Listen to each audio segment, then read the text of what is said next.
ভাই আপনার থেকে বসে রয়েছেন কেন? এখন তো কয়েক তুমি দেখা যাচ্ছে এদের মোবাইলে কত টাকা এগো কি সব পছন্দ হয়? না ভাই এগুলো ফিটিং মফিজ ভাই, আমি ভালো ফিটিং দিই। আচ্ছা, সাথে আপনার দুইটা কে? আমার দুইটা আমার সাথের লোক। সাথের লোক? আপনার কি ভাই বেড়াদার নাকি? জি, এগুলো আমার ভাই বেড়াদার। এই যে লালটা, এই যে ফরচুন বয়সের জার্সি, ওটা কদিন ধরে কাজ করে? প্রায় দীর্ঘ 6 বছর হয়ে গেছে, অনেক অভিজ্ঞ। এর অভিজ্ঞতা কেমন ভাই? এর অভিজ্ঞতা খুব ডেঞ্জারাস। আর এই যে একজন আসি পানি খাইবার লাগছে, আমার দলে নতুন যুক্ত সে, তবে এর জ্ঞান মধ্যে ভালো। ইনশাআল্লাহ 2 বছরের মধ্যে ভালো ট্রেনিং প্রাপ্ত হইবে। ও আচ্ছা, তার মানে দুজন ট্রেনিং দিয়ে ফেলাইছেন?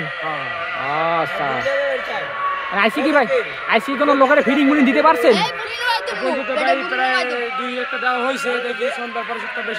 ভাই এই যে এগুলো পছন্দ না, এগুলোর ফিটিং দেওয়া যায় না? এই যে 1 2 3 মফিজ, তাহলে আর কি বলেন, এগুলোর সাথে মানে তেমন কিছু নাই নাকি? আচ্ছা, দেখেন যদি একদম পান টান, ঠিক আছে? আর আমি পাইলে ফোন দিব। ওকে, আচ্ছা।